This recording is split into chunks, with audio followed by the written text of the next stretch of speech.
All right, we are back with Esoteric Book Club.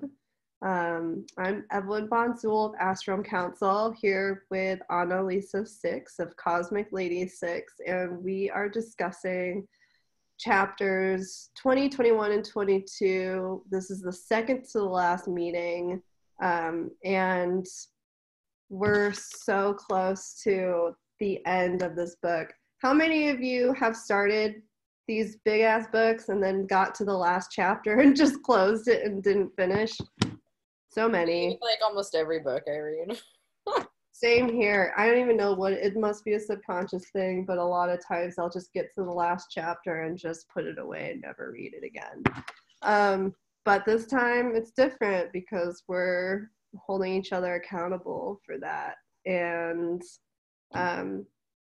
so we're gonna look at the astrology for now and just get really quick into it, and then we'll just dive in because it's 3 chapters of very varied different subjects to cover, and we're just going to talk about the things that we enjoyed, and that's how we're going to breeze through these 3 chapters.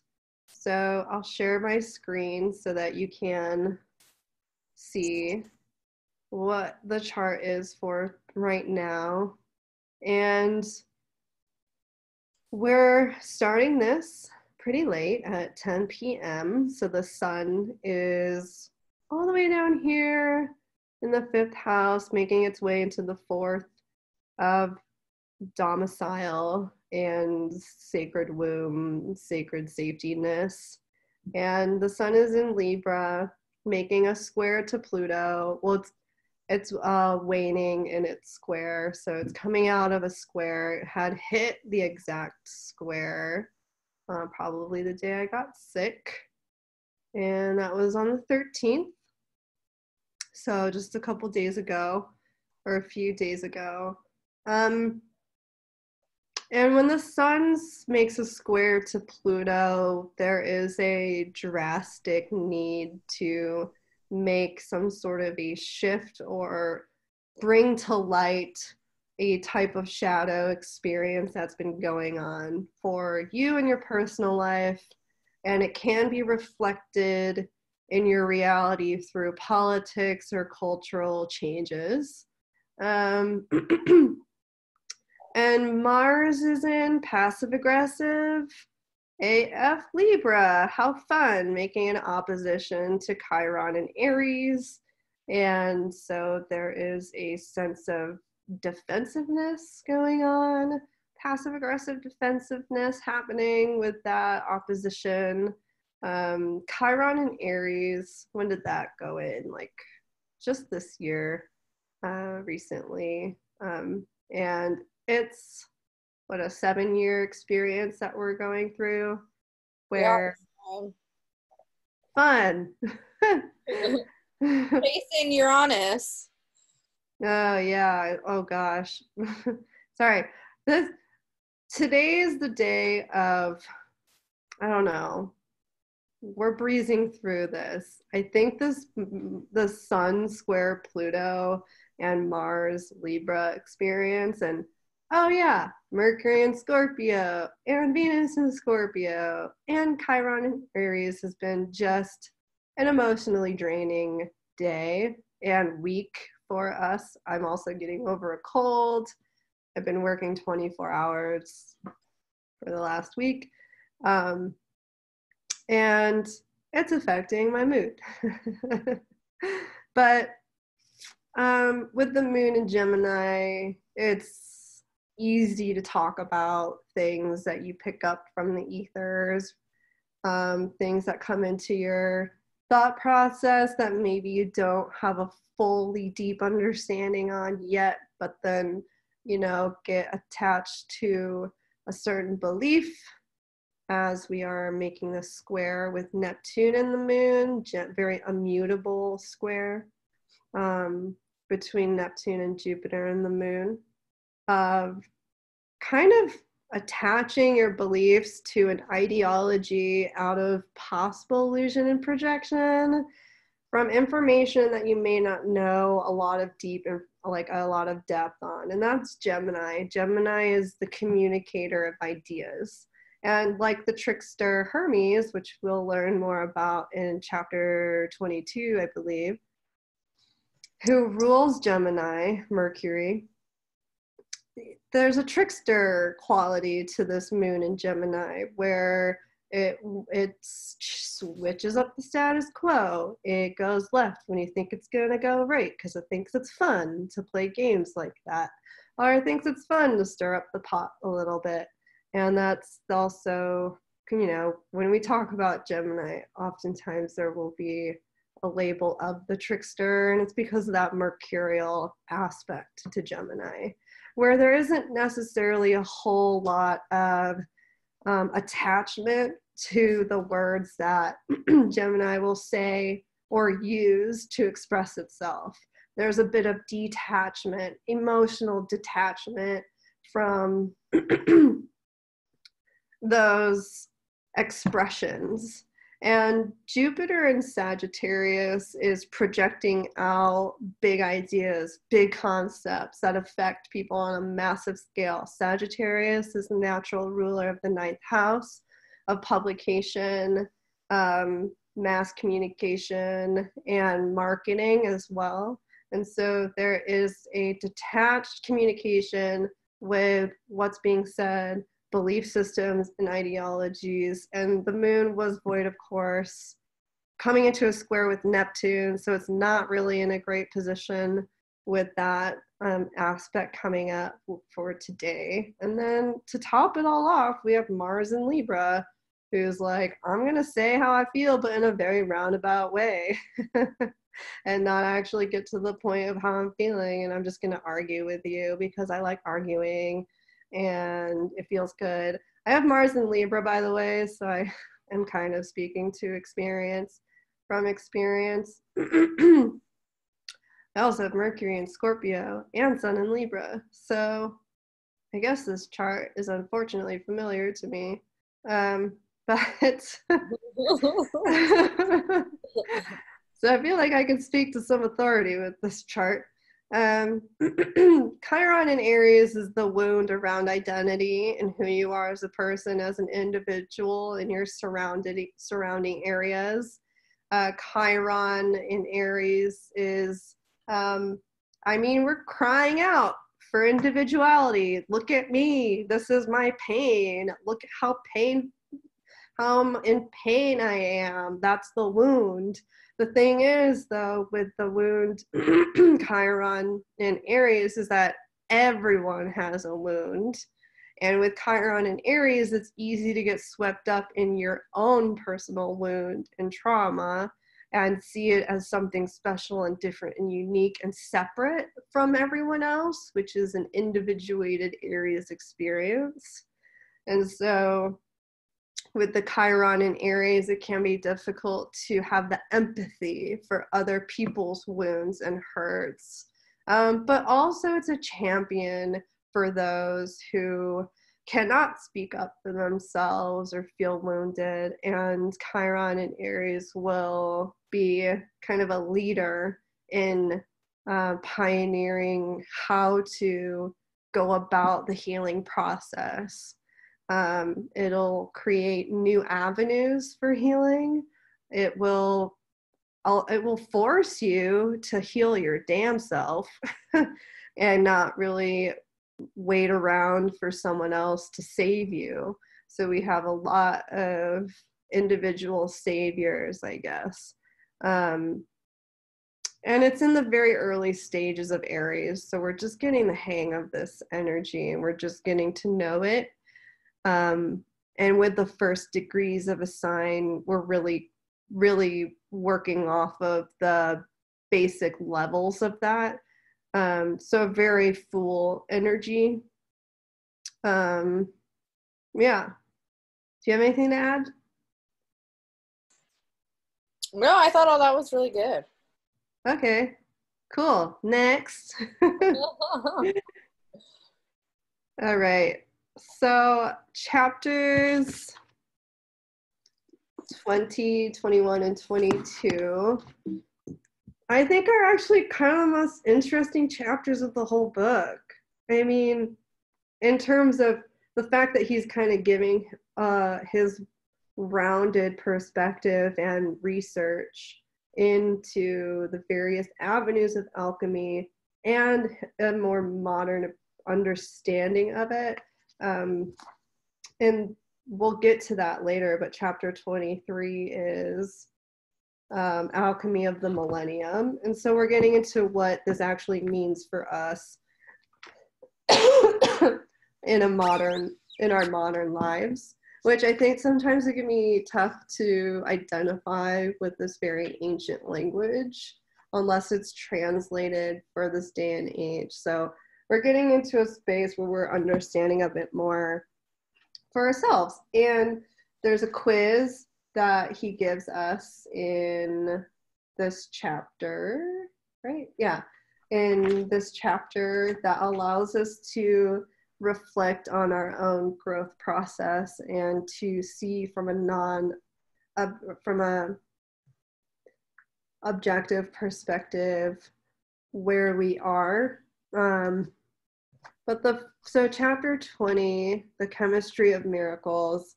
The chemistry of miracles chapter, yes, there's a lot of chemistry involved. And honestly, that was not as exciting for me to read. It was a little bit difficult. I know, I have such a hard time with that stuff too, because I'm like, my brain does not work in this way.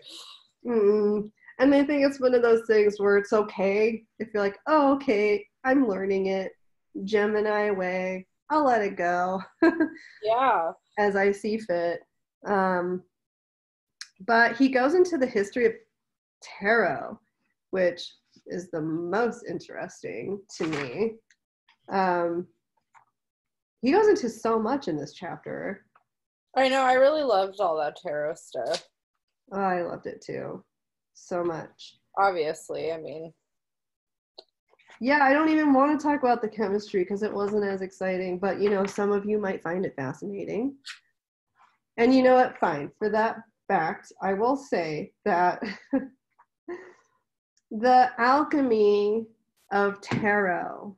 So the way that he's setting it up in this chapter is that tarot is based off of alchemy, and that the seven there's 4 alchemical chemicals that make up the minor arcana, which is vitriol, natron, liquor hepatis, Solaris. Solaris. And these 4 elements, of course, relate to fire, earth, water, and air. Vitriol is fire, natron is earth, liquor hepatis is water, pulvis solaris is air. And I think 3 of these chemicals can break down into further chemicals to make up 2, 3, 4, 5, 6, to make up 7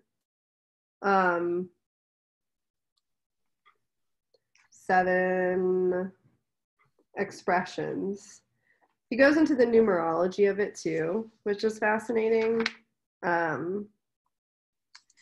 Like the number of cards in the deck. And Analisa, I'm going to let you talk more about the tarot part because I'm sure that you are like, I don't know, just have more wisdom around that. Maybe. I don't know. I feel like some of this stuff I knew and some of it I didn't. Like the definitely the alchemy in terms of like what actual chemicals were related. Like that was the first time I'd ever read about any of that, which I was really interested in and wanted to know more, which is kind of why I'm interested in working with the Hermetic Tarot deck now, because the history of the Hermetic Tarot deck is a little interesting. And then there's a book that's like the Alchemy of Tarot that I can't remember. I think it's by Robert Hand, who's like one of the alchemy guys that writes about stuff. It might be by somebody else, but the guy that did the Hermetic Tarot deck isn't around anymore either. And I guess that guy I'm getting a little off topic, but I feel like it's related to all this, because the alchemy of the elements that he talks about in this book, they have the planetary symbols and the alchemical symbols in that deck mixed with like other kind of Hermetic style imagery and Egyptian imagery. And I guess that deck was out of print for a number of years, and a bunch of esotericists and occultists petitioned to have it republished by Universal Games. So I didn't know any of that until recently. So it's only been back in print for a short period of time, which makes me even more like enticed to get it. But now, like, knowing more about this, I feel more like my mind can wrap around the symbology of that deck. But I also did know that our card deck that we use for playing cards was that came from the tarot, but I didn't know how or why. So the fact that he explained that in this book was really beneficial to me. I want to read the page 336 and 337 just for the video that's about that. But he says the major arcana of tarot are made up of 22 archetypal images that symbolize the properties of the major arcana chemicals in the Arcanum experiment, as well as the 7 steps in the Emerald formula. We've already discussed the alchemical meanings of the tarot images in the chapters covering the operations in which they occur. The 56 minor arcana tarot cards represent the manifestation and interaction of these archetypal forces of the trumps expressed in the 4 elements or suits of the minor arcana ingredients. And I think too, like, to add to that, just I've been studying the tarot for over 10 years and only like really in depth and actively for a little over 3 years now. But this book, like, it's interesting. I feel like there was no way that I was going to understand the alchemy of the major arcana without learning alchemy, like in terms of what we've learned in this book, because like you can hear the word alchemy and be like, yeah, it's all these different elements mixing together and there's 4 elements and blah, blah, blah, blah, blah. But just reading this book about alchemy and the 7 steps and all of that has completely changed my tarot readings. Like the way that I read to clients now, after even just reading this chapter of how the elements are, you know, kind of interacting with the way the minor and majors are divided, like the way the Fool's Journey is translating to me, and even the card, like the Temperance card, is holding so much more weight for me after reading this book and this chapter. So that's kind of what I like about it. And then he goes into the Fool representing the person not aware of alchemical transformation and is numbered 0 and is not considered an active part of the deck. And a lot of times when you're doing tarot from a student perspective, you remove the Fool when you do the hero's journey. So you put the hero's journey into, so the cards break up into 3 groups in the major arcana, and they all tell a story in their 3 lines. And then you'll have the Fool card at the top because he kind of represents the, you know, hero that's on his way. And the other thing that's interesting is if you study the Thoth deck and the Mother Peace deck, there's also another 3 circle. So you can do them in order. You can do the 3 groups like that in order. Or there's another alchemical grouping of 3 that divides into cardinal, fixed, and mutable. And the cards will divide into a cardinal circle, a fixed circle, and a mutable circle. And there's an alchemy to that that's really interesting, that is really fun to learn too. And you also take the Fool out of that. The remaining 21 active or trump cards are described in many ancient religions as the number of possible forms of God, and also represent the 3 magisteriums of alchemy and what are the 7 steps taken 3 times to completion. So that's the 3 in that on the screen. These archetypal forms express themselves in the 56 minor arcana that are arranged in the 4 suits or elements of manifestation. Esoterically, the number 56 represents the steps in time one must take when entering material reality. That was awesome to learn in this book because I had no idea from that numerology perspective. So that kind of gave me a different way of viewing just the amount of cards in that way. Mm-hmm. For example, a sacred year in which the solar and lunar cycles come together in conjunction equals 56 Earth years. Also, most ancient astronomical observatories, such as Stonehenge, were surrounded by 56 reference posts. In alchemy, these 56 minor arcana are derived from the 7 minor chemical arcana. If we divide 56 by 7, we return to the source of the minor arcana, which is 8, the number of the higher manifestations of matter that the alchemists called the stone. If we divide 21 by 7, we return to the source of the major arcana, which is the number 3, the holy trinity of heavenly forces, and the alchemists called sulfur, mercury, and salt.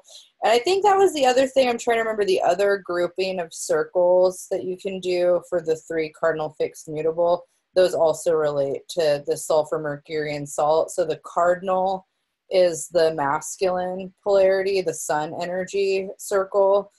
And I think that circle is ruled, I can't remember, so I'm not even going to talk about it, but it's the yang circle. And then the second circle is the yin. And then the third circle is the like all encompassing. So that was really cool to put in this context, because I learned that not in relation to alchemy in this way per se, like in the sulfur, mercury, salt way. So that gives it a lot more depth. And then the total number of tarot cards, 78, represents the total dispersion of the archetypal forces in the physical universe and is the sum of the numbers of all the signs of the zodiac. So it goes 1 plus 2 plus 3 plus 4 plus 5 plus 6 plus 7 up to 12. A modern 52 card deck of playing cards evolved directly from the 78 card tarot deck. The number 0, or the Fool card, is still present as the extra Joker card, but all the rest of the tarot trump cards were removed by Christian authorities in the 15th century. The established churches recognized the archetypal power of the tarot images to awaken spiritual forces in people working outside the church, and saw the trump cards as a threat to their control. They admitted the pictures were part of a spiritual process, but insisted they represented the rungs of a ladder leading to the depths of hell, and not the realm above as promised by Hermes. In 1378, the tarot was banned in Germany, in 1381 in France, and in 1441 in Italy. The only way the cards were allowed was without the trump cards, which were at the very heart of the tarot. As a result, we must now designate one suit of the remaining minor arcana as trump if we want to play some of the older card games. And that, I remember reading something about that in terms of the history in Italy, but seeing like it in Germany and France. Because if you research the tarot, I think now that tarot is in the consciousness again in a large way, we're starting to get more of the history into the mass consciousness. But when I was first trying to find the history of the tarot, you kind of keep hitting the roadblock of Italy. Like on a lot of websites and a lot of the historical, it gets really murky once it goes back. So you'll read kind of like the Marseille deck is like the first known, and it was like this card game in Italy that, you know, kind of like wealthy or middle class people were playing at parties and seeing it as kind of a joke. And then, you know, in the Golden Dawn and the spiritualist movement, tarot started to come back and was related to Egypt. And you're like, where there's no connection a lot of times in a lot of the just kind of superficial articles that you're reading online. Like people don't really seem to know where it connects. And I thought that Dennis William Hauck did a really good job of tying that all together in terms of the Emerald Tablet and the 22 tablets that the tarot supposedly came from. So that was kind of a disconnect I'd had in my brain, where I kept reading the Egypt stuff and then kept reading the Italy stuff and didn't know exactly what was what. And so I thought he tied all that together really well. But yeah, and then it's cool too, because you can also learn how to read your playing cards as oracle cards if you feel like it, knowing that. So he kind of breaks down what the suits are. And just even the word arcana itself means what? Secret? Secret knowledge, right? Isn't it? Secret wisdom. Arcanum is a concept with deep significance. It's Latin for secret, and it's a division of tarot. And the minor arcana of alchemy is composed of those 7 elements that I mentioned before, which is sulfuric acid, iron oxide, sodium carbonate, sodium nitrate, liquor, hepatim, black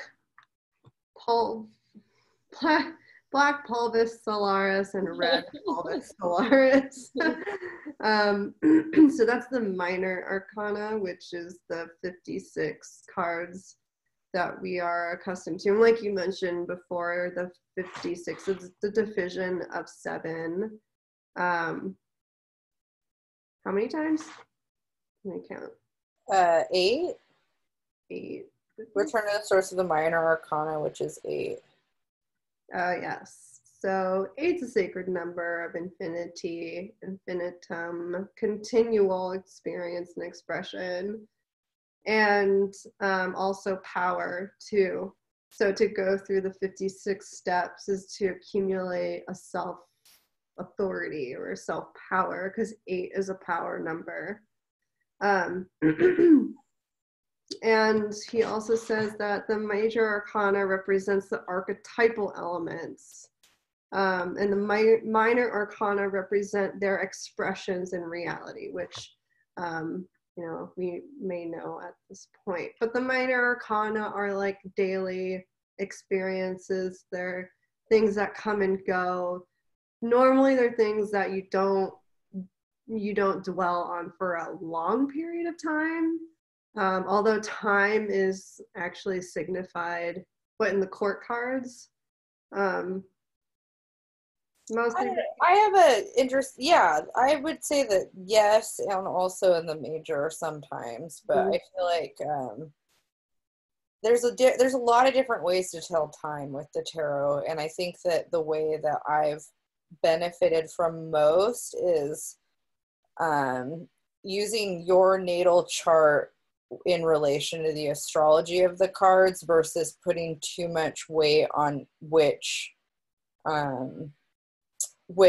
area the cards are falling, because they all have astrological significance that can be used in timing techniques, and so it just depends on what the way that the tarot will work is based off of how you want it to work. So you can tell time with any of the cards depending on what you're asking them to do if you're following the astrology of them. And so during the mid-century, 15th century, 1400s, the trump cards, or what they were called as the trump cards, the major arcana, were taken out of the whole spread.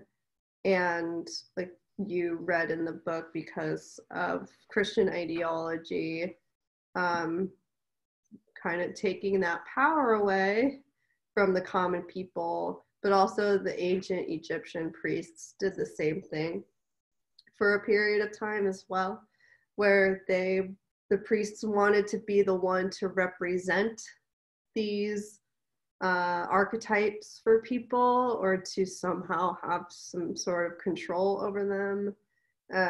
And I thought what was interesting is the word trump that is actually right? in the book. The word trump is derived from the Latin word for the triumph, a religious procession in which the powers of pagan deities were displayed. By shuffling the cards, one dispersed these divine elements into the physical world. The game of cards called the tarot. And what's fascinating is that the trump cards were taken out during that time, and I don't know, there's like a return of tarot, Trump's president. It was like, there's so many synchronicities here. The Trump's return. Trump's return to bring us the illumination of the shadow of our being and the archetypes of our souls. And yeah, I guess. I mean, it does say a lot, right? That I always think it's such a trip that these tools were considered to be so influential and so powerful in the consciousness that the whole system removed it and banned it. Like, it's so wild to think about, and then to think about the freedom that we have to use these tools now. And I know for me, I rely on the tarot heavily to make all life decisions. So I understand why it would be banned to an extent, because my life kind of revolves around these tools now, and I don't always listen to them. Like, I still utilize free will where I feel like I can. And I think that's where the minor arcana lies, is that's your free will, you know. And I think if you have a healthy relationship to yourself and if you have a healthy mental health, I think this can be a really beneficial tool. But not everybody feels that way about these tools. And so I can understand why, if you have a people that are, you know, they don't understand the deeper wisdom of the cards, and then they're making really awful life decisions based off cards. Like, maybe there was a reason why they felt like they needed to be taken out of the majority of the public's hands, if there's that, you know.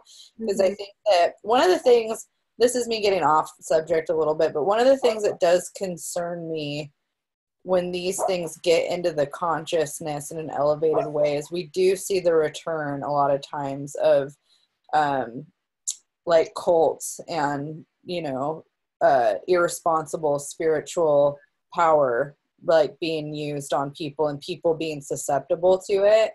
So I'm kind of curious how the revival, because that happened the last time there was a revival of this stuff in the 60s and 70s. Yeah, the cult movement, and like the opening of the doorways to our subconscious, and then us being like, not us, you and I, but us as a community and a culture and a group of peoples being like little children with wide eyes, be like, wow, what is this magical space and sphere that we're experiencing? And then like, that's what he says too in chapter 22, is like looking to the nearest guru to show you the path of which way to go. And then if there's just some blowjob walking around being like, cool, look at all these people that just want to listen to someone, who are in this state of awe and fascination, and Neptunian and Jupiterian desire for expansion. Yeah, I'll take advantage of that. Because there's a level of optimism too, like blind optimism that comes. That's all Sagittarian and Pisces theme, which Jupiter is the classic ruler of Pisces, and then also the co-ruler of Pisces and Sagittarius, and then Neptune being the ruler of Pisces, and Sagittarius is the sign that shows us the personality of religion, or your religious affiliation, or your relationship to religion, and then Pisces, or dogma, and then Pisces is the martyrdom to that spiritual belief or practice, and then also Pisces being that kind of blind faith and blind belief system, but also on the brighter side, or the positive side, it's that deeper connection to spirit or source, or the pull to it, which can also bring us to that escapist tendency out of a desire for something bigger and greater than yourself. So yeah, like the connecting to a cult that identifies, or like create some sort of container for you when you're experiencing an ego death, feels safe. And two, I want to speak to the way that like this information was taken away from us in 1380, starting in 1378 in Germany, and then finally in 1441 in Italy. And also how the knights were taken out of the deck, because there's no knights in the 42 card spread? 56 card pickup. That's how I remember. 56 cards. It's the queen, the king, the jester, or They have the a jack. Jack, yeah. And then, yeah, and the ace. And then the numbered cards. And it was taken out. So that's a postulation. There isn't, I think there may not be hard data on why the knights were taken out, but he postulates that some scholars believe, well, he doesn't postulate on that, but some scholars believe that the knights were removed from the tarot because the Knights Templar were gaining traction during that time. And the church wanted ultimate control, and so they felt, well, we can't tell how they felt, but we think they felt, threatened by the existence of the Knights Templar, so much so that they just took knights out of the court system completely. And when I think about our current court system or political system now, where there's just a king and then an army, and there actually is no queen anymore. Yeah, I just like to think of the parallel between that. But they said that they were jealous of the Knights Templar, and they were eventually all arrested or murdered, and that's why they went underground. And that's why this knowledge went underground. First and foremost, that's important to relay, is that reading tarot, learning this art, is a form of activism in itself to the status quo and the current political and patriarchal imbalance that we're experiencing because of the history behind these cards. It's not like light, lovey-dovey, oh, so fun, card game, ooh, let's tell your future. I mean, it can be, of course, there's nothing wrong with that, but I just also think it's really important to know the history of where these come from and to give respect to the people who died and sacrificed their lives for this information.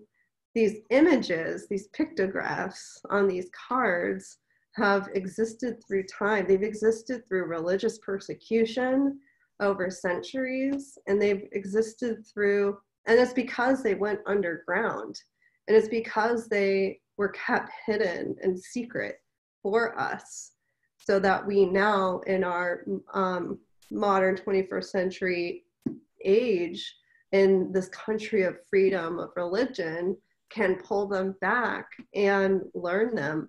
Also, as women, we're able to actually read it. And I think I've mentioned this before on this, in this book club, the fact that only in the last 20 years, actually, has a lot of this knowledge come to light. Kabbalah was only just introduced to the public in '94. Women weren't allowed to read this information either. So as women in the 21st century, we should be so thankful and just like, I don't know, I guess have some deep respect for the lineage of where this stuff comes from, because people actually died for this to keep it safe, because there's some really strong heritage here. And yeah. Sister.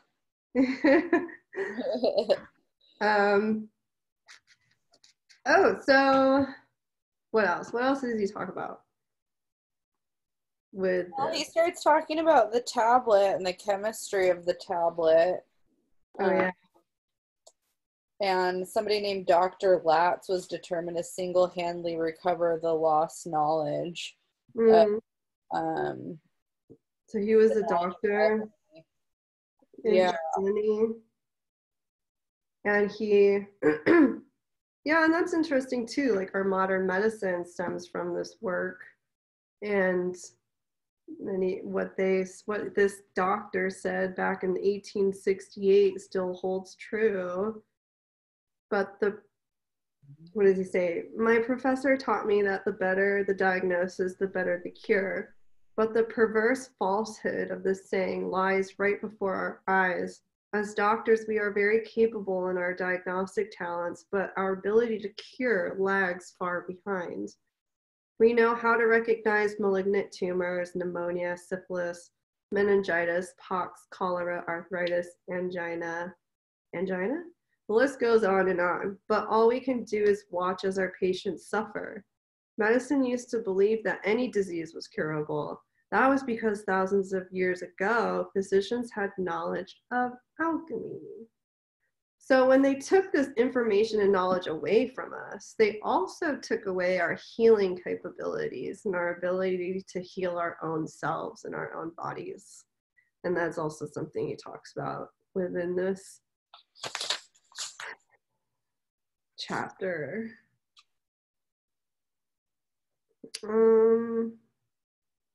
Oh yeah, and then another thing that they talk about is the pattern. And I thought that was really interesting because I've been reading and watching so many different things that kind of talk about how there's a pattern to our solar system and our universe, and there's very specific elements that each of the planets create when they're forming. And it's the pressure of the celestial body that, you know, the pressure it undergoes that will create certain elements.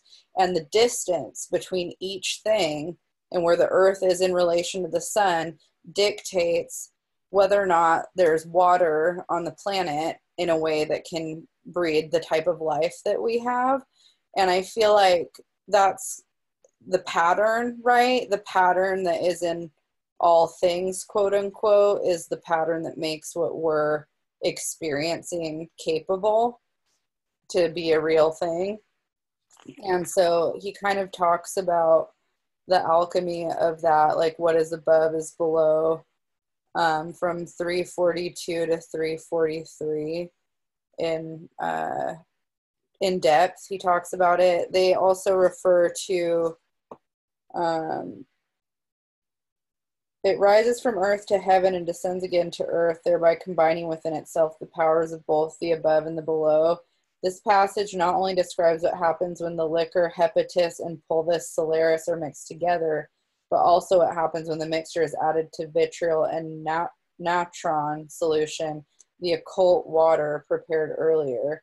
As the mixture of the four arcana is heated, the chemicals begin to react. The white cloud of ammonia forms on the surface of the acid, and any solids at the bottom rise to the top and fall back down again. Further heating causes a red vapor to form as the precipitated matter releases gases when it reaches the surface. This circulatory pattern continues until the reaction plays out. The continuance of the four major arcana have broken down into the 7 minor arcana and recombined to make totally different compounds. By their exchange of elements, pulvis solaris and liquor hepatis each receive the powers of all 4 elements in both the above and below when they are mixed in a solution of vitriol and natron. The 5th rubric brings all the reactions together as the single arcanum, the united chemicals of the arcana. You have obtained the glory of the whole universe by understanding the operation of the 4 elements on all levels, and the experiment in our own souls in nature and the universe. All obscurity will be clear to you, points beyond the 4 elements to knowledge of the arcanum. Your perfected soul and the quintessence that becomes your stone. But a chemical compound corresponding to this quintessence must be produced in the arcanum experiment for the multi-leveled allegory to be complete. And then he talks about the second body of natron formed during the experiment. And it just keeps breaking down into that and talking about the pattern. In this way was the universe created. From this comes many wondrous transformations because this is the pattern. And then in the 7th rubric, we're told that now we have all 3 parts of the wisdom of the whole universe and should completely understand the operation of the sun. The operation of the sun is the spiritual unfolding of the universe. It reveals itself and the maturing of all metals into gold, and also in the perfection of the human soul. The goal of alchemy is to discover the arcanum, the single substance that will speed up this process and reveal the quintessence of man, his incorruptible, immortal, golden body. To the alchemist, everything in the universe is part of the divine art of making gold. By the conclusion of the experiment, we have manifested the complete trinity of hidden forces, which Dr. Latz would have called sulfur, mercury, and salt. And then I was watching this thing about the Egyptians with their connection to alchemy and how they had this idea of preserving the body to have it be resurrected if the soul wanted to return, right? When they were doing the mummification. And it was all salt. Like they were embalming the body and they were putting salt in the body to dry it out and to remove all the water out of it, which is interesting when you read this and think about the occult water and the salt, you know, that's like part of all of that. I was just watching a thing about desalination plants today too. Oh, weird. There's one in San Diego, but they're really trying to find a way to take the salt out of water, which seems easy, and it takes like the light of the sun to separate the burning of the water with the sun, evaporates the water. Obviously, the water becomes lighter than the salt and it rises. The water rises up, creates condensation, and then it rains, and the salt is left behind because it's heavier, it's more dense. But for some reason, it just happens to take a lot of energy for that to happen. And also it's really, really expensive. So I don't know. That's interesting. Yeah, that is interesting. Based off of what you said. Yeah, and then they talk about like how the operation of the sun is the operation of the life force, and exactly what this kind-hearted physician was seeking to understand. This liquid fire is an apt symbol for the power of fire in the body and fits the feelings described by the devotees of Kundalini, the serpent power. Yeah, interesting thinking about the sun in relation to what you were saying with that too.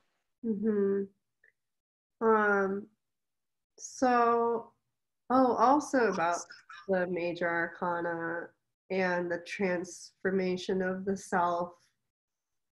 And maybe you have something to relay on this topic, but the fact that the major arcana is divided by 3 to represent the 3 different methods of not methods, but I guess the 3 different phases of transformation that we would go through via the alchemical 7 steps of alchemical transformation.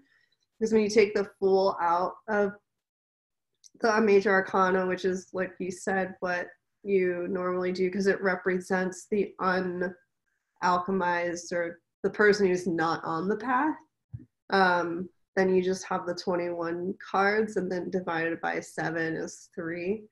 And so then you actually go through the evolution 3 separate times. And I don't know, maybe that could be the 3 different parts to our being, which is the soul, body, and spirit, or sulfur, mercury, and that other one. But I was just wondering if, based off of that, you had any insights on the way that it's divided that way. Oh, yeah. Well, I like thinking about it sometimes. There's like ways you can think about it from a child perspective, like when you're born, like you can relate it to the natal chart. Like the magician is Mercury, but sometimes we think of the Fool as the transition from Pisces to Aries, right? And then you move into the magician, and the magician we could look at as the first house, because we're finding our power, our identity, our ego, our self gets kind of born in the Magician. And then a lot of times we'll look at the Magician all the way up through until you're kind of in a position where you're choosing your career in the Chariot. So like the Magician would be kind of finding the self. The High Priestess is where we build our feeling responses. So that's the sacral chakra. A lot of times we're thinking of the 4th house, maybe in the High Priestess, because she's ruled by the moon.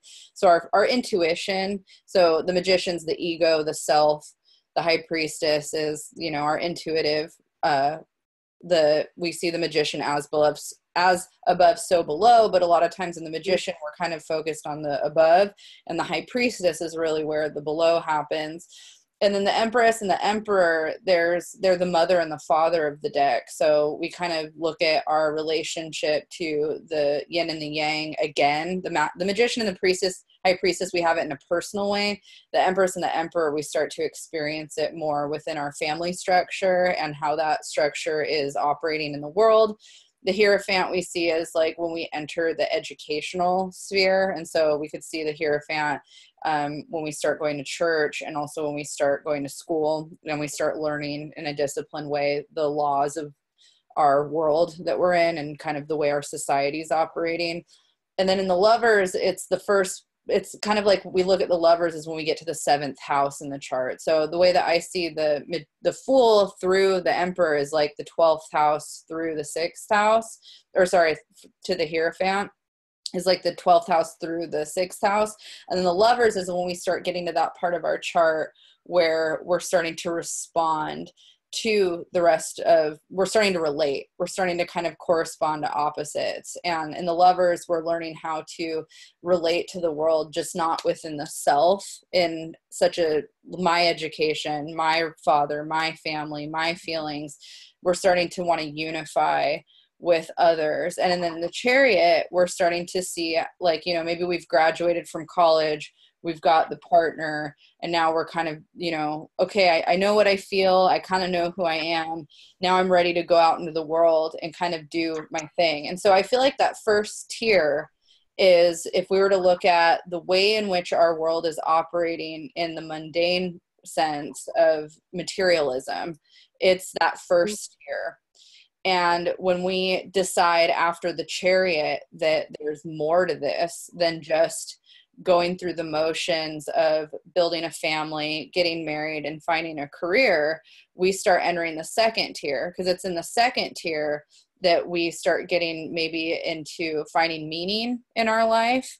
And it starts, you know, a lot of times in the Hermit card, which is the dark night of the soul, that we start to kind of question our path and realize that maybe there's more to the path than what that upper tier symbolizes. And you can see under the High Priestess, there's this kind of return to the unknown that the High Priestess is the gatekeeper of, but now we're seeking. It's like we knew it was there, it was kind of in the background, but now we're kind of like, wait a minute, I need to go back and kind of figure out what that was. And so that second tier kind of shows the journey through the dark night of the soul to realizing that there is, you know, in the Wheel of Fortune, there's kind of this law of all things, right? Like we're in this kind of, you know, I think of the astrology chart in that wheel a lot of times, or maybe we realize that, you know, there's an archetypal world, there's fate involved, and there's a cause and effect. And then the Justice card comes after the Wheel of Fortune, where, okay, we're aware that there's a cause and effect, we're aware of time, we're aware that we're in a cycle and that maybe we don't have as much control over this life as we thought. And we're starting to learn kind of what is justice, what is cause and effect, what is law and order, and what is karma. And then in the Hanged one, we realize that we have to let go sometimes of wanting to control that process. And I think it makes sense that it leads to the death, because it can be kind of in that limbo feeling where in death we finally actually surrender to transformation of the self. And so we start realizing that an ego death needs to take place if we're actually going to start delving into the deeper mysteries of the soul. And in Temperance, we start kind of realizing that we have the wisdom at this point to maybe take on that challenge. And the Temperance card is one of my favorite cards from the fire sign perspective, because there's another way that you can break down the journey into 3 from an elemental place, where the 3 fire signs, the Emperor, the Strength card, and the Temperance card also represent a part of the journey, where the Emperor is, you know, related to the father, and it's related to Saturn and Aries. And so in the Emperor, we kind of learn discipline, structure. A lot of people have a really negative relationship to the Emperor card when they're in a place where they're rebelling authority, and when they also are having a hard time finding authority within themselves.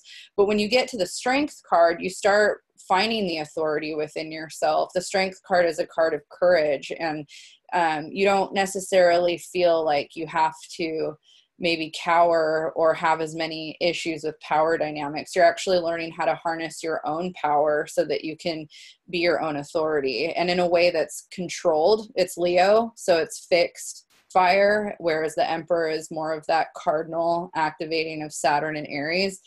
And then in the Temperance card, you get to Sagittarius. And Temperance, I think of Jupiter in the sense that Jupiter rules both Pisces, which is mutable water, and Sagittarius, which is mutable fire. And the Temperance card is the alchemy of fire and water. And it's in the Temperance card that we see the Saturn energy in Aries of the Emperor, and then the Leo fixed energy of strength. But now, since we've mastered the cardinal and fixed energy, we can kind of play with it. And it's the Temperance card is such a broad, abstract energy, because I feel like what I was saying earlier, like once you understand alchemy, you really start understanding the Temperance card, because the Temperance card is realizing that there is an alchemy of the soul that we're able to transmute, that we realize after death, because death is transmutation in Scorpio. And then that ability to see that we are the master and the creator of this world in the Temperance card brings us to the 3rd tier, which is that next elevation of wisdom. And of course, the thing that would come up after Temperance is the Devil, because what do you have to face when you're finally ready to take on yourself is your ego, which is the Devil. And the Devil is a Capricorn card, and it mirrors the Lovers card. And that's because we have to face a lot of the issues that come with what kind of codependency with the ego is. So in the Lovers, there's kind of this purity of wanting to, the conjunction phase of alchemy, right? Like we want to unify in a purity of heart way in the Lovers card. In the Devil card, it's more manifested as maybe something that is binding us. Like we need to break the conjunction and separate and get into that next place where we're able to hear ourselves, and maybe we're not as codependent on the past or the former self. Or I think in the chapter 22, he talks about the alchemy of relationship, which I thought was really cool. So that we could, when we get to that talk, that could be the Devil card of like some of those themes that come up when you're going through that. And then the Tower is inevitable, where everything comes falling apart. And then it's cool. We see the star, the moon, the sun, judgment, and the world, where you kind of are in this elevated state of these tiers that are flowing down, and it goes from Uranus and Mars in the Tower, everything falling apart, to the star, which is the rebirth and the meditative state of peace and tranquility in Aquarius. The moon is Pisces, where there's almost kind of a little bit of a dark night of the soul happening again, but it's elevated. So there's kind of this, it's a Neptune kind of influence that helps us to kind of go deeper in a more transcendental way. They show the wolf and the dog, because the dog is the domestic. It's kind of like the woman tamed the lion. The dog is the domestic wild nature, and the wolf is the untamed nature, and they're both howling at the moon that's illuminated by the sun. It's a new moon. Also kind of vibe. It's like full moon, new moon. Could be both, I guess. But yeah, you're kind of doing another dark night of the soul to come to the sun. And I love the sun. That's another elevated Leo energy where you're learning how to embrace almost like your full nature again, but in a place that's not ignorant. It's wise. And it's like, you know, I think of there's a name for him and I can't remember, but it's like the trickster monk. Like there's this Buddhist monk character that is he like whacks everyone with his cane. He's kind of like a Hermes like kind of vibe, but he's like, his whole point is like, he reminds me of Yoda. I think Yoda was based off of him. I can't remember, but I kind of feel like Yoda in the book. Yeah. He gives a list of all those kind of trickster religious figures, and Yoda is one of them. And I feel like the sun energy doesn't always, maybe people don't think of that necessarily when they think of the sun, but I do, in the sense that of being a Leo, and the way I feel like the elevated Leo would be when it's in its joyful, wise state. It would approach wisdom from more of that laughable place of like, I've been through it all and now I'm just enjoying the journey and I'm embracing my inner child, but I'm still wise. And then can I read something about the trickster really quick? Oh yeah. This is just something I Googled really quickly, but someone is hosting a workshop, and this is the description of it. The trickster in Tibetan Buddhist practice, working with paradox, provocation, and humor with Stephen Goodman. The trickster which is in San Francisco, by the way. What? It was in 2014. But the trickster is an important aspect of any spiritual tradition, providing levity, humor, and creative mischief to the process of awakening. Comparing Buddhist approaches with Western mythic and psychological tales of the trickster, this workshop will focus on 3 different aspects of the trickster: the Buddha as trickster, the ego as trickster, and the teacher as trickster. A destroyer of illusion. The teacher gleefully goads us to grow beyond hope and fear and shows us how to laugh at death. We will explore Buddhist practices of union with the guru, or learning how to be the trickster within. Oh, how fascinating. Awesome. I wish that would happen again and we could go. That's Stephen Goodman, so maybe he's still doing those. Maybe we'll teach it someday. Maybe. Yoda's my goal, my life goal. And then the judgment card comes to really find out if you actually listened to the wisdom that you obtained on the way. We think of the weighing of the heart, which, you know, we think of that in the justice card, but I really find that in the judgment card, because the judgment card is, you know, it represents Judgment Day, which stems from the weighing of the heart. And this is also a Jupiter, Pluto, Sagittarius energy in this card. And the way my go-to with this card when people get it is I always ask people, are you living life in line with your values right now? Is this something that a lot of times when this card comes up for people, they're in a state where they're making a choice to align themselves more with something that they feel their base level of experience is rooted in their dharma. I would say there's some path that they feel like they're supposed to be aligned with, and they're either in line with it or they're not. And it's in the judgment card where we kind of start asking those questions, because we've obtained wisdom and now there's something that we know better than we knew before, and now it's the test to see if we're actually going to step up and fulfill what it is we were supposed to be learning throughout the Fool's journey. And then the World card is the completion of the cycle. The wisdom has been obtained. We're living it. We're, actualizing it.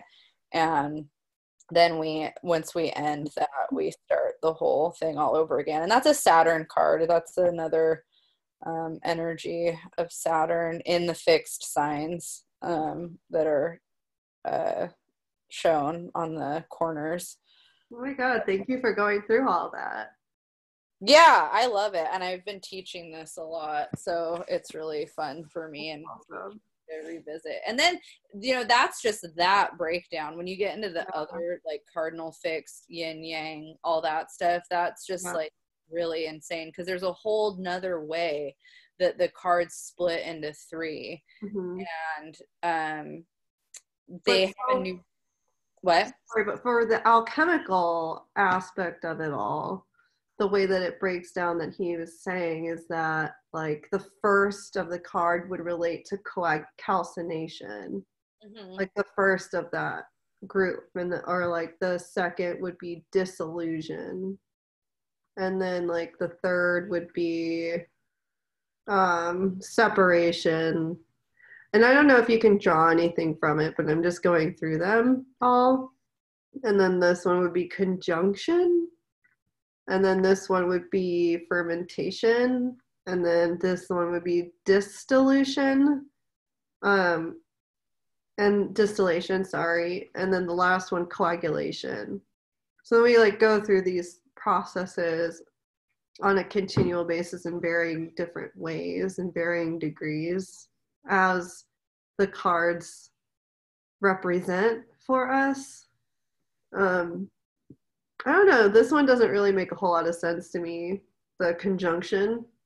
Yeah, it's interesting because the way that the numerology breaks down, they go into each other. So like when you do the other 3 circles, the 7 and the 14 card are on the same tier, I think, or it's not the same, but it's like you track the circles, they progress. So like it goes like the way the math moves. I can't remember it, and I wish I had it on the screen and I knew it better, but that might also be part of it too, if that other system of circles is involved, because I know that system of circles I know that it's related to the Thoth way and the alchemy, so I feel like that could also be part of it. Yeah. But so in the alchemical sense, these columns are supposed to kind of sync up with the different experiences with the 7 alchemical processes, such as calcination, dissolution, separation, conjunction, fermentation. And I think the calcination one makes sense to me, or I can see it more clearly. Yeah. Because of that strong sense of individuation or identity. And then the distillation makes a lot of sense as well, which is like the tower. After your big ego burst, you go through the separation of, your ego and what you thought was your ego to rebuild what you thought that you originally had created for yourself, which was an illusion or an attachment to an illusion. And then the separation.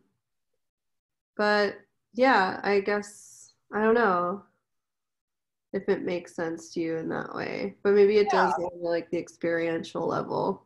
Yeah, it does. I think that the conjunction and the Emperor makes sense, thinking about Saturn as like a form in that sense, maybe. I mean, it makes sense to like the way that, so like once you get past, I mean, I don't know, I could say that I could see this in all of it. Like the Magician, you have all 4 elements represented. The High Priestess, you have a duality again, and then the Empress, the Emperor, there's the duality, and then it's after the Emperor that you have more of a conjunction with others, but the Emperor is seen as a conjunction with society as a card itself, so I don't know, there's a lot of different ways that I could see it. I definitely think that the context of each card could be broken up into so many different ways that I don't think there's probably a wrong way to see them, Yeah. Well, that was really helpful and enlightening for you to go through all of that. I want to talk about our personal alchemy quiz that we took. So there's the quiz in the book, and then there's the quiz that he says on the website that doesn't seem to work on its own. It doesn't, at least on my computer, it's not adding it for me. Well, did you do the personal alchemy quiz in the book? Yeah. Okay, well, let's just talk about that.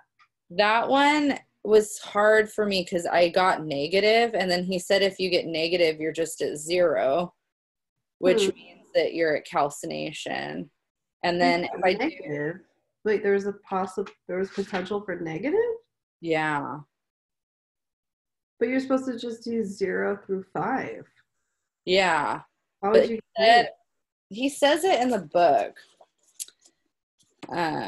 Let's see what he said. By the way, this is chapter 21 that we're reading. We're going through using the formula in everyday life. And this is where he gives the examples of like Yoda and all of these places where you can see alchemy in modern day art and entertainment. Like, oh, I guess that the Yoda character was supposed to have Egyptian style headgear and kind of represent a Thoth or Hermes figure. The paintings of Hieronymus Bosch, Vincent van Gogh, Salvador Dali, William Blake, Edelon Redon are all rich in alchemical symbolism. And so it's everywhere. It's in, it's in advertising, it's in music, whether or not they mean for it to be that way. But as we were talking about this beforehand, the concept that your higher self can speak through in your art form when you're tapping into the ethereal realms or the Neptunian mind or the meditative state, and then just speaks through you. It's not necessarily like your identity and who you are, but it's the source information and the source knowledge speaking itself through you being the channel, which is a Neptunian expression as well, which is channeling information from alternate spaces and dimensions. And oftentimes musicians and actors and performers will go into that meditative state to channel that source material through them. And a lot of them talk about that. But again, and then in chapter 21, he has a list of statements that you're supposed to go through and label 0 through 5. 0 being never true, 1 being rarely, 2 sometimes, 3 often, 4 usually, 5 always. And then you're supposed to tally up all the points, and then he gives a little breakdown of what each numerical grouping means. So if you scored between 0 and 7 points, he says you're probably in the calcination phase. If you're 8 through 15, you're probably in dissolution, so on and so forth. But so the statements were kind of like, I wasn't sure. It was like the first one, and I thought of you because we were driving in your Jeep in Joshua Tree. Uh-huh. And I was like, God, come on, let's go. You're like, I'm just enjoying the ride. And then the first statement is, if someone cuts me off or drives too slow while I'm driving, I curse at them or try to get even. I was like, I bet Analisa put 0 for that. No, I just put sometimes. Like, it's like a 2 or a 3 to me. Because I do. Like, I'll say stuff under my breath, but I don't get that worked up about it. I'll just be like, come on, dude, really? Like, I'll say stuff like that. But it's not like all the time that I'm like, fuck you. But sometimes I do. So I was like, well, sometimes. Like, I'd put a 2 or a 3. But then I thought, okay, is this a trick? Like a trick first statement? Because like, is the spiritually evolved person supposed to put 0, or like? I don't think that's the point of it being a spiritually evolved thing. I think it's just more so like where you're at in your journey of alchemy. Self-awareness too. Or the person who's self-aware would put like, hell yeah, I curse all the time. And yeah, that's just how it is. Well, and I think it's more about like at least for me, aside from this quiz, there's like the way that it's affecting you in your chakra, like your sacral chakra. Like, are you emotionally ran by it? Or is it just something that you're like lightheartedly going about your day. Like you let it go as fast as you experience it. And that's been a huge difference for me, where like in the past, I used to get so affected by somebody cutting me off on the road. And now it might happen and I might go, oh, you fucking dick. But it's like I let it go almost as soon as I have that expression. And it's pretty rare that it's like actually affecting my entire day. But, you know, there was a point where somebody cutting me off might have pissed me off for a good few hours. And then I was like, that's not worth being upset with for that long, you know? And that's, I think, the alchemy, right? Is it's like you're constantly going through getting less emotionally ran by these like interactions or whatever. But yeah, so there's 21 statements. And I didn't even think of that. I didn't either. That's the major arcana. Yeah. So I wonder if that is set up as the major arcana. I'll have to go back and re-look at that. So what's 13? Well, 13 is I have no problem expressing myself in front of strangers or large groups of people. 12 is when I'm depressed, I like to be alone and resent it when people try to cheer me up with parties or going out. 4 is when I first meet people, I judge them by how good looking or well dressed they are. What is 4? 4 is the Emperor. I don't know.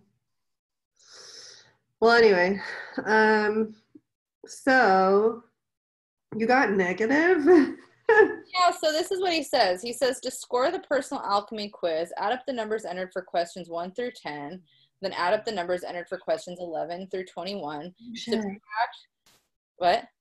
Oh, I did it wrong. Oh, so he says subtract the total for questions 1 through 10 from the total for questions 11 through 21.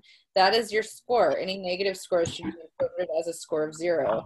An interactive self-scoring version of the alchemy quiz is available at the author's website, alchemylab.com.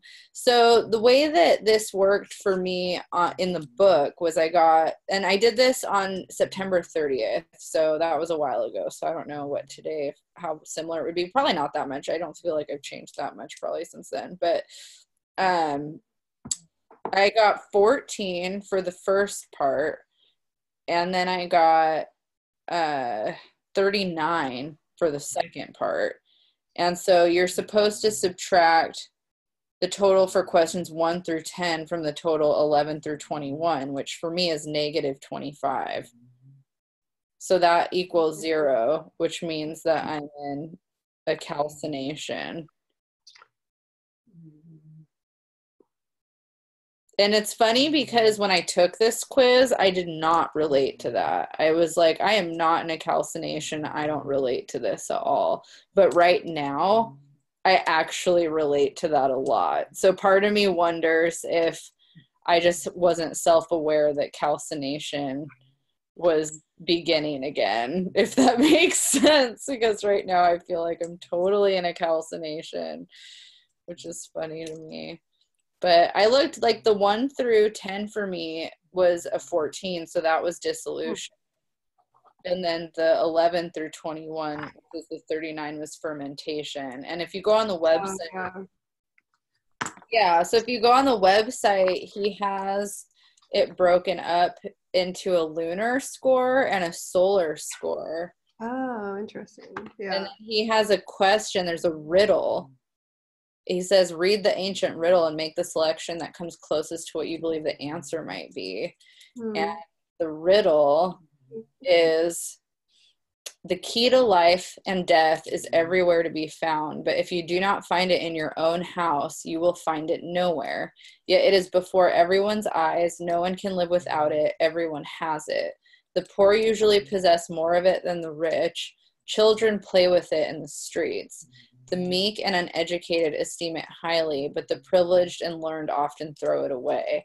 When rejected, it lies dormant in the bowels of the earth. It is the only thing from which the philosopher's stone can be prepared, and without it, no noble metal can ever be created.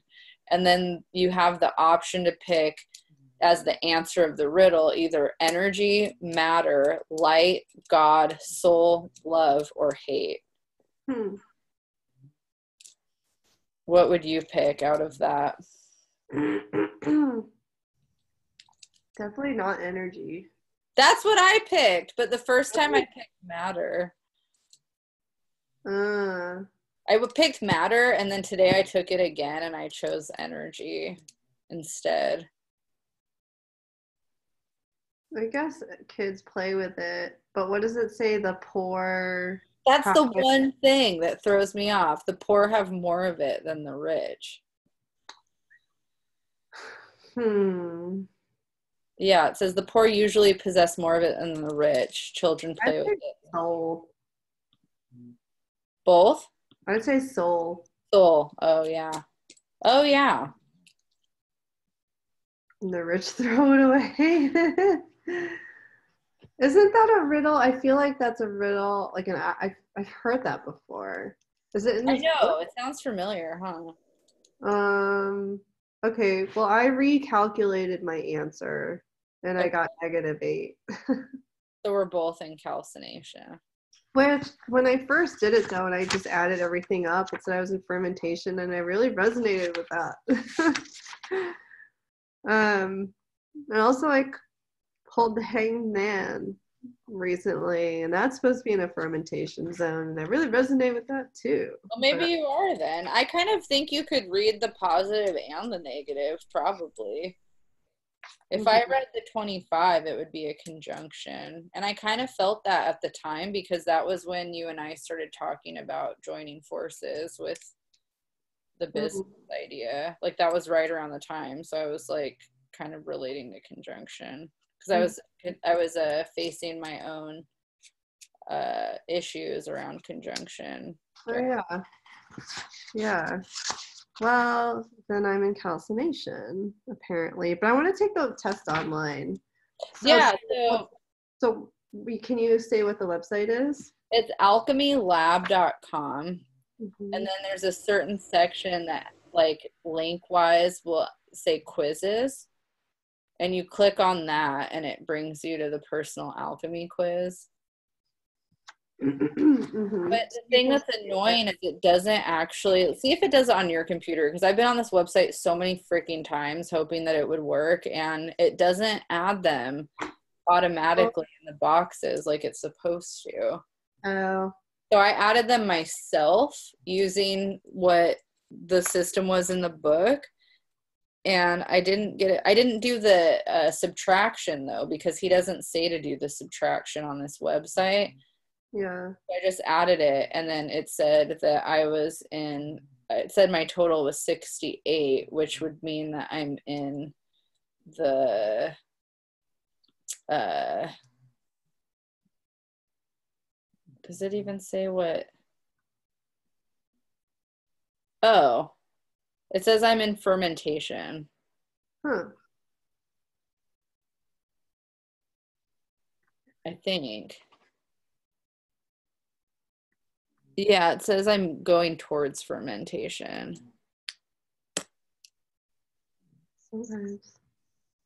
Well, I'll do this later because we still have to go through chapter 22. And you are in fermentation. That makes sense. And I'm losing steam. I drank a bunch of coffee, so that's what's keeping me going right now. Oh, it's all the same questions as in the book. So yeah, this is the website that you can go to. It's alchemylab.com. And it's under, well, if you go to the main page, it would be under quizzes down here at the bottom, resources. And he's got all these fun, who is this? Alchemylab.com. I think it's him. I think it's Dennis William Hauck. Oh. He has a different website now, though. So I feel like this is an old site. Yeah, it looks very old. So I think that he doesn't use this site anymore. Oh. Because the quiz seems broken. What's about us? Yeah. All right. His other website is like a full-on alchemy school. Oh, cool. So this is his website. You can go there. He has another website somewhere, and I'm sure you could Google his name and it'll pop up, and I'm sure it's on in the book somewhere. So chapter 22 talks about the Hermes factor and paranormal alchemy, and you're just gonna have to bear with my exhaustion. But chapter 22 is the fun chapter about paranormal experiences. But before getting into that, the Hermes factor. I'm gonna painfully read that, just saying. Okay. So he just speaks about what Hermetic consciousness is. And this is something that we as mere mortals strive to accomplish or attain, which is a level of intellect and being able to communicate that intellect in a way that is hermetic, fun, witty, mercurial, quick, snappy. So think Gemini, think Virgo. They're ruled by Mercury. So all the Virgos and Geminis that you know, when it comes to coming up with like quick quips and witty slogans and slangs and sayings, they're the ones that are going to be like on the ball with those like marketing mega words. You know, like when Snickers came out with their, I don't know, there was like a whole marketing experience or like expression and maybe a decade ago, which was coming up with words that were a merge of two words. But that's a very mercurial thing. Like coming up with witty wordplay that gets you to think a little bit more about your reality, that maybe snaps you out of the mundane existence. And then he explains a little bit of the myth of Hermes via Greek mythology and how he was Apollo's brother and their relationship with each other. And Hermes was the one who was just outwitting Zeus, because Zeus is just like just masculine detached consciousness that's all scientific and proving things, and then Hermes is the master communicator, so he can outwit that bimbo Apollo and get what he wants because he's smarter than him. The brains and the bronze, Hermes and Apollo. And then I really, really like this paragraph that he wrote on Hermes consciousness, because I think it just solidifies the concept of conscious communication. And, you know, it's something that's really important for us right now, as there are polarities going to extremes, and we're basically just yelling at each other, and I'm kind of lacking that Hermes consciousness at the moment. He says, how do we enter the Hermes field? First, we have to get beyond our own egos and gender styles. That means not engaging in masculine pissing contests or feminine drama and self-martyrdom. Hermetic arguments are exchanges of inspiration and insight geared toward exposing the bare truth of a situation. In truth, without deceit, certain and most veritable, is how the tablet tells us to enter the Hermes field. Thought here is never designed to enhance one's position, to make someone look better or worse than someone else, to support someone's belief system, or to score points in the art of argument. Conversations, thoughts, and meditative sessions taking place in a Hermes field are marked by a quiet expectation and gentle persuasion that results in a sensation of flowing truth. proceed gently and with great ingenuity, the tablet tells us at this stage. So it reminds me of this court class that I took in college called Problems in American Society.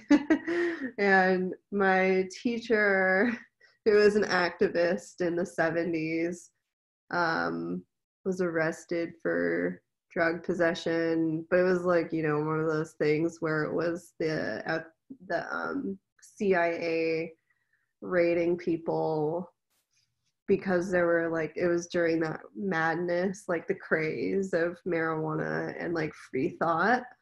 And he said something to me that for some reason it, at the time, was like, whoa, this is mind-blowing. And but you know, now it's pretty, I don't know, duh to me. But he said,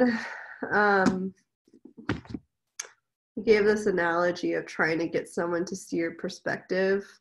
It's like the difference between punching someone in the face versus poking them in the shoulder. Like if you punch someone in the face, obviously the reaction is going to be, what the fuck? Why did you just punch me in the face? Versus, hey.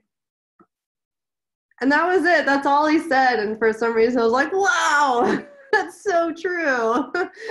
But I do think about that sometimes because I feel like our initial desire when it comes to an emotional expression is to like blurt it out as if we're like in dire need of being heard, Chiron and Aries, or like it's so extreme within us and then it comes out as a punch in someone's face, when really all we need to do is like tap and say, hey, what's up? And I think that's that lack of confrontation or conflict resolution experience that we're going through, where yeah, we all have a lot to say. Yeah, we all have opinions about something, we all want to be heard. That's not exclusive to any one person. Opinions are like assholes. Yeah, everyone's got one. No one likes them. So yeah, tap someone on the shoulder next time you get that urge within you, that Mars and Cancer urge, to blurt it out and be like, hey, I feel this way. I feel a certain way. Like, okay, cool. But like, let's just, you know, can calm our asses down a little bit, and like, it's not that urgent. We're all still here. We don't have to punch each other in the face about it. Just like a nice gentle poke is fine. That'll do. But, and through that process, we can have a mutual exchange of ideas and sharing, and like that conjunction of communication between two people. And then he goes into the paranormal fun stuff, which I'll leave it to you, Anna. To me. I was just like, WTF. It was such, I felt like slapped in the face when he started going through that, talking about punches.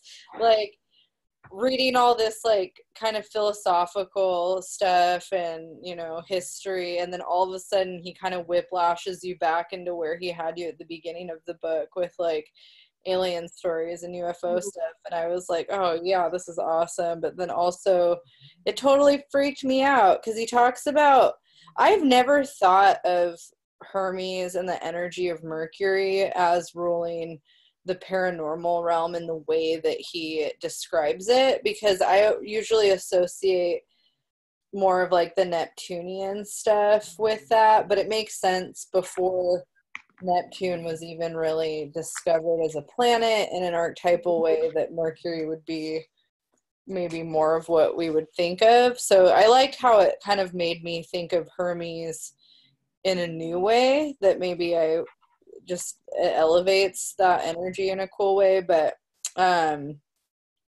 he says, can the Hermes field exist outside of people's minds? Most of the evidence that it can do just that comes from the field of paranormal research, which is a modern witch's brew of anecdotal evidence, buffeted about by disconcerting currents of truth and lies, wishful thinking and hoaxes, half-truths and breakthroughs, how like Hermes himself.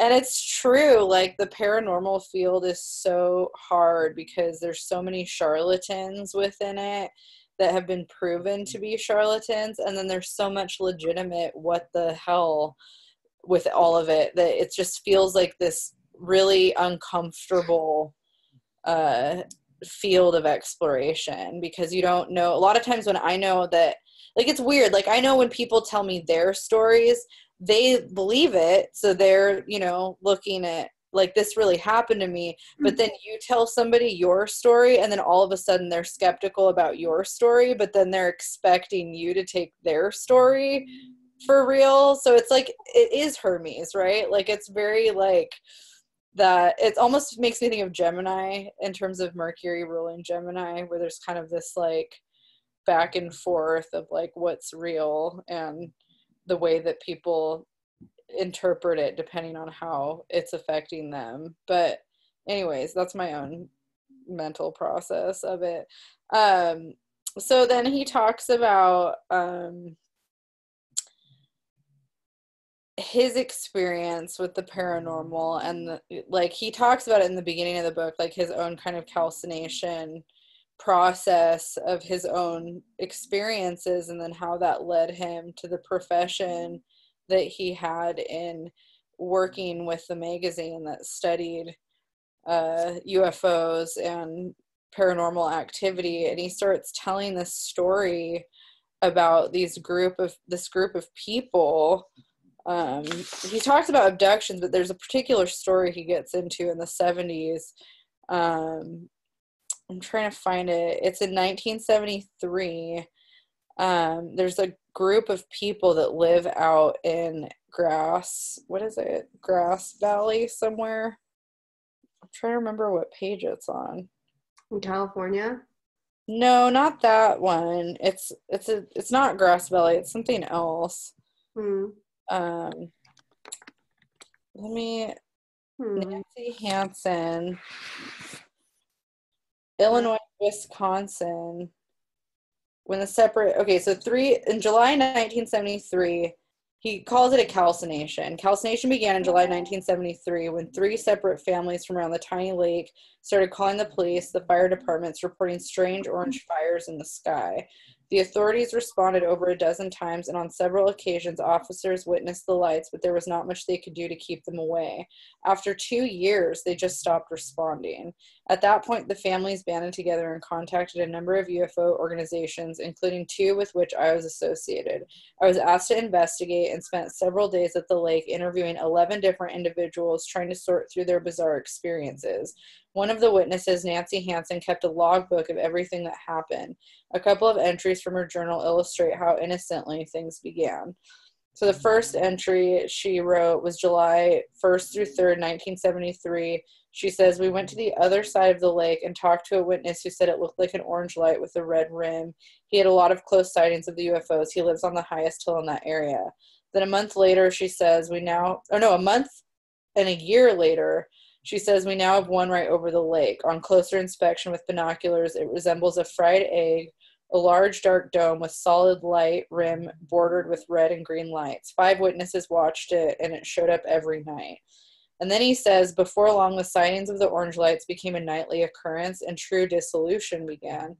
Several family members started having weird dreams." So this is kind of where it's the high priestess, right? If we're thinking of the tarot cards with dissolution, because she rules the dream world. Several families started having weird dreams that woke them in the middle of the night. Others started having a nagging feeling that the lights represented some kind of outside intelligence, and they contacted a local New Age group to see if they could help them establish psychic contact with the lights. Their efforts were deemed successful when some of the lights in the sky started blinking on and off in apparent response to their united concentration, and later even blinked some messages back in International Morse code, which the group had telepathically taught the lights. However, with the escalation in communication, separation into the real and the unreal began in earnest, and a lot of very strange things began to happen in the homes of families. Among the effects were loud knocking and clawing sounds, sounds of things falling, but nothing dropping, sudden foul sulfurous odors, lights and radios turning on by themselves, clocks turning ahead, furniture falling over. Okay, all right. Sorry. Are you scared? No, I'm just alone. So then they talk about, this is the thing about the alchemy, though, that's interesting. One family reported that a bedroom pillow had suddenly begun taking moisture out of the air until it became totally saturated and began soaking the bed. And then they took the pillow out into the front room and removed the pillowcase, at which time the pillowcase started drying, but the whole room turned ice cold. All three families described times when their houses would bounce up and down, shaking from the fountain up for no apparent reason.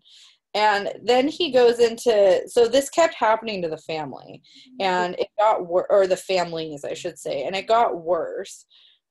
He talks about how they started, their idea of reality started to really waver, and in the fermentation, as their fermentation progressed, they were seeing Bigfoot types. They saw creatures with greenish scales and six-fingered claws. They saw short gray-skinned creatures with fat heads and bright white eyes that elongated along the sides of their heads, who sometimes wore gold uniforms. He goes deeper into what they saw, and then he goes out there. It was Grass Lake. So he goes out there to investigate, and he said, where's Grass Lake? Oh, in Illinois. Oh, shit. Yeah, and so then he said that there was a loud thump on the side of the wall while he was in the house, and he said, thinking something had hit the side of the house, I jumped up, ran over to a half-open dining room window and stuck my head out. Turning my head, oh my god, that light just turned off in here. Oh my god. It's flickering now. No. That's what I'm saying. Like, reading this chapter and having that light flicker in here is so scary for me while I'm home. My dogs are like, wait, did you say Grass Lake? Yeah. No. The light just turned on. It's flickering. Wait, Grass Lake? Look at my light flicker. I wonder if it'll do it while it's on the video. Probably not. Flicker. It never does. It never does when it knows you're watching. And they try to take a photo of it. It's just weird because this light's been flickering for a long time now, but it was like finally just out. And then it turned on. Okay, you said Grass Lake, Illinois? Yeah. Dude, I used to live right by there. Were you the aliens haunting them and now you're incarnated? Yeah. You're like, I remember haunting them. That's crazy. But no, this is the craziest part though. So he goes and looks out the window. Turning his head to the right, he watched in astonishment as an invisible hand made fresh claw marks about 3 inches long in the faded redwood siding. The claws actually dug in deeper as soon as I started watching, and I could see the pieces fall to the ground as the fresh wood underneath was exposed. Of course, there was no way anyone could have faked that. There was no trees anywhere. The long driveway was empty, and the pitch of the roof was too steep for anyone to hide there. I did not exactly run screaming from the house, but I quickly excused myself without telling anyone what I saw and headed for the car. He didn't tell them that he saw it. He just bailed. Like, what? This is so funny to me. And then he said, inside the car, I immediately tried to figure out some explanation for what I had seen, but Hermes had left no trail. He's still blaming this shit on Hermes. And I could find no clues. As I started down the dark blacktop road back to the expressway, my headlights began blinking on and off in Morse code fashion. I pulled to the side of the road and watched in amazement as the lights danced on and off with my ammeter remaining dead, as steady as if my lights were drawing their power from another source. Even after I turned off the switch, they continued flashing for about 4 minutes when they abruptly stopped. After that, my lights worked fine all the way back to Chicago. I never saw any creatures or UFOs at Grass Lake, and I doubt if there really ever were any, but I did witness an astonishing coagulation of directed energy that resulted in undeniable changes in physical reality. And then he says the next day he told the investigators what happened at Grass Lake, and they took the car in to be checked by a mechanic. He found nothing wrong with the wiring, but did discover that the left-hand side of the car had been magnetized. One of his screwdrivers stuck to one side, but not the other. Furthermore, a Geiger counter I had in the trunk was pegged out full scale and ruined, even though it was turned off. I returned to Grass Lake a week later with recording equipment ready to stake out the lake, but by that time the families were in real crisis and had contacted a local church group. The minister told the experiencers that they had brought demons into their homes by their sinful acts. By the time I returned, they had already performed an exorcism in one of the houses, and I was asked not to come back. I did take photos and wrote up the case in the Journal of UFOlogy, spring 76, but the incident was simply too far out to be taken seriously. My light just switched back on. Okay. But yeah, so... Wait, this is really tripping me out because I live right there. In that area? Yeah, let me show you. You're going to share the screen and show us. I'm going to show you where I went to high school. Did you see any aliens? Well, also what's really strange is that Al Capone used to own property out here because it was on the chain of lakes. And so it was really easy to get away into the next state through this channel of lakes. This is Grass Lake right here. I literally live like right here, and this is Grass Lake. Yeah, it's really crazy. And this little town, the high school that I went to was like just a couple hundred people in the graduating class. In the 4 years that I lived there were like 5 unexplained crazy death experiences there. What? Yeah, like a school bus driver committed suicide by parking her car on the train tracks. Like all these really crazy death things happened in this tiny little town. It's totally like one of those stories. And then also in Antioch, which is like right where Grass Lake is the house that that movie is based off of. That famous... Oh, Amityville Horror? Yeah, Amityville Horror is... And I used to work right there. Whoa. Yeah, that's my first job. It's so crazy. This is such a good episode of our book club for Halloween time. Yeah, and I got married right here. So yeah, this is where he's talking about. Oh, you got married right by there? Yeah. Cypress Resort? Yeah. Your Hawaiian themed Illinois wedding? Huh? Was it Hawaiian themed? Yeah, I love it. 4th of July? Yeah, on 4th of July. So good. Because the stars were aligned that day, bitch. I just had to do it. Whatever.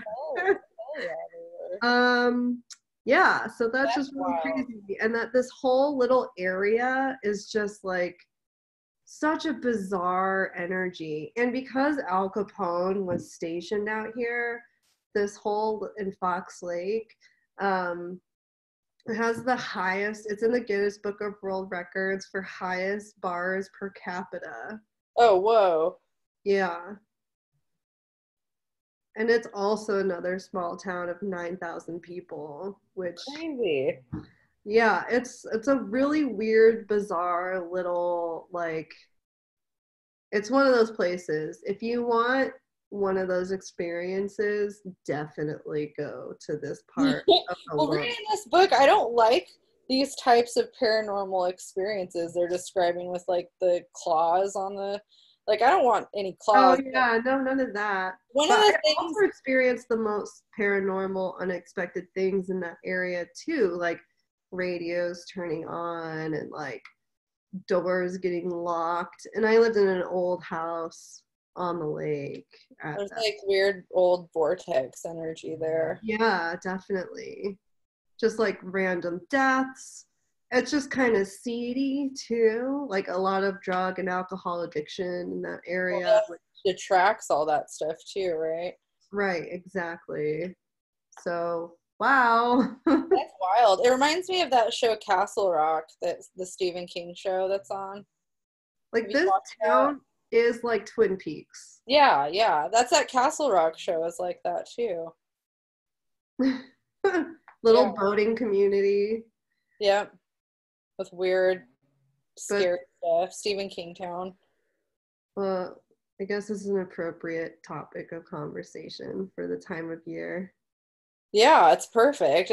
This whole book has been aligned in that way because we were supposed to have book club a couple other times, and it aligned itself with this particular week, which seems like so many accurate themes for that. But yeah, so it was funny to me though, like there's something about him relating the paranormal and alien experiences to Hermes that I find really funny. Like Hermes, you trickster with the spirits. And I get it because Hermes was right. He was one of the messengers for the underworld. Like he was like Thoth, you know, like he could travel between the worlds and was only like one of the few gods that could do that. So that's another reason why he is, you know, perceived as the one tricking everybody. My light is flickering a lot now. Isn't that crazy? Like ever since we started this book club, like it went on and now it's out. This is Hermes right now though, right? Oh, look, it just went on. Yeah, but next time yes. He's saying yes, it is Hermes. 2 blinks for yes, 1 blink for no. Oh, I don't want to do Morse code with my light. No, we're not doing Morse code tonight.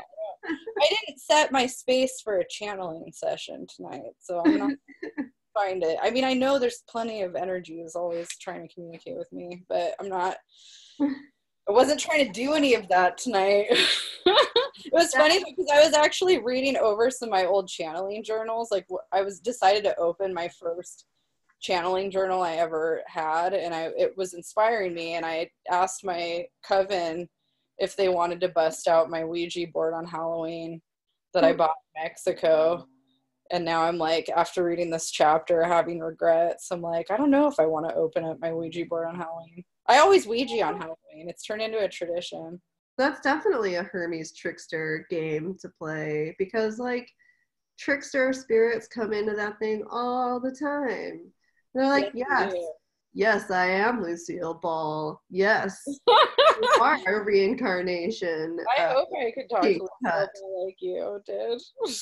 They just like come in and say whatever they want and like make you believe stuff, and then it's just a game to them. It is, yeah. Oh, the light just went back on. That's a yes. Yeah, it flickered. You see it on your end flickering. Yeah. It's crazy to me how much it's doing it tonight while we're doing this. I mean, it's like I said, it's been happening, you know, but it's just extra right now. It's so extra. Well, you good with that? I guess it could. Yeah, it's just funny timing too with reading the book and it being Halloween and all of this stuff. But yeah, no, I think it's all really fun. I think too, like, I mean, I get little zings of fear. It was funny. So there's that book dealer that I follow on Instagram that I really like, that I bought those books from. They posted in their stories this, it looked like what they were either showing something on their wall that was set up in their house, or maybe they were at a museum, but it was a Ouija board and it was on display. It wasn't being used.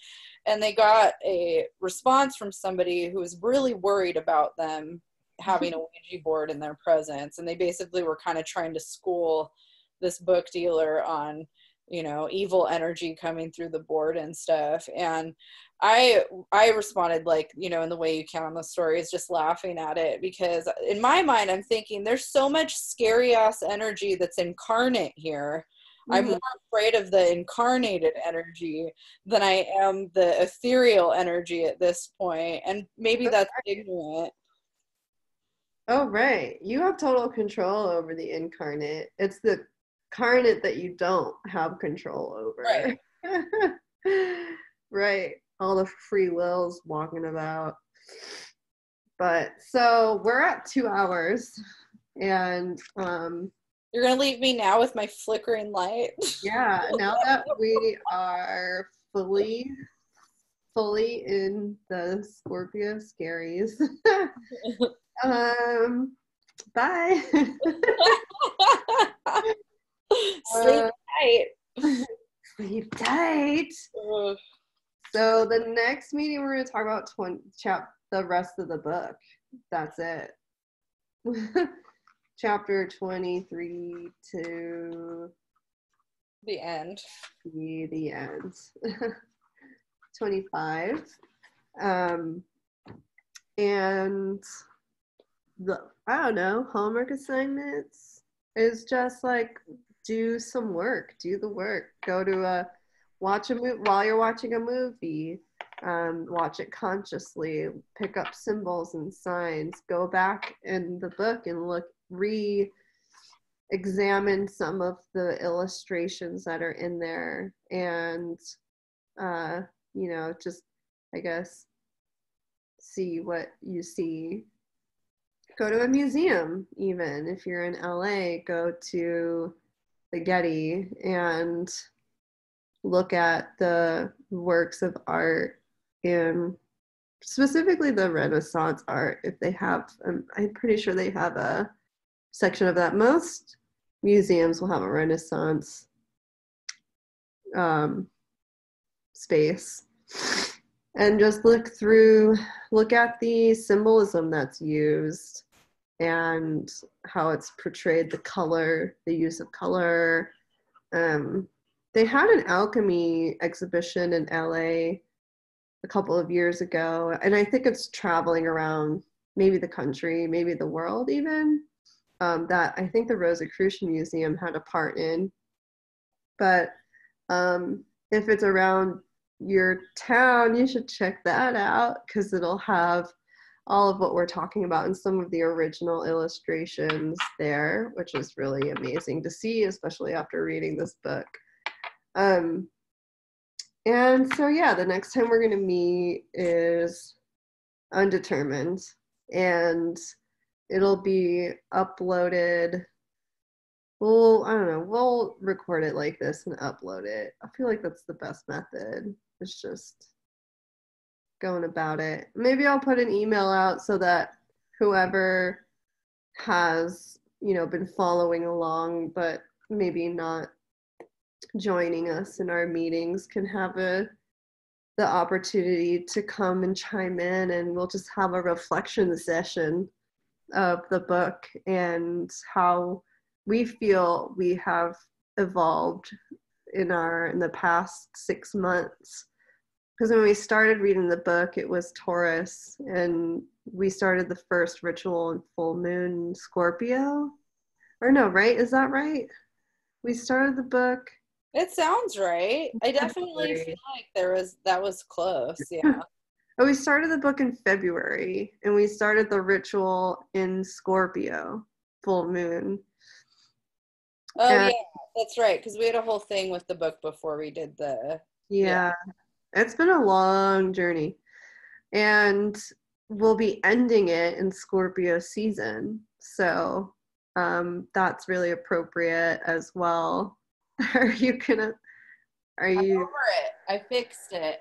I'm done. Oh, did you I screwed it in tighter. Oh, is that it? Probably. Oh. If it flickers more after that, I'm going to be really irritated. Well, then the mystery is solved. Well, it was weird. I heard like a little, like, when the wall is cold or there's wind and you hear it in your walls? Mm-hmm. I heard a creak like that in the wall, and then it flickered, and I also saw a flicker on my TV. Mm. So I'm wondering if there's a cable, like a power, because there's power lines here, and if the wind in some way or the temperature is affecting the way that the energy is going through the circuit, and that's why it's flickering, because the light bulb isn't in all the way, and so the circuit is shorting it when it does something. So I was like, if it's doing that on my TV and it's doing it in there, maybe if I just screw the light bulb in. See, sometimes there's reasonable explanations to these paranormal experiences. I'm just hoping, because I need to go to sleep tonight,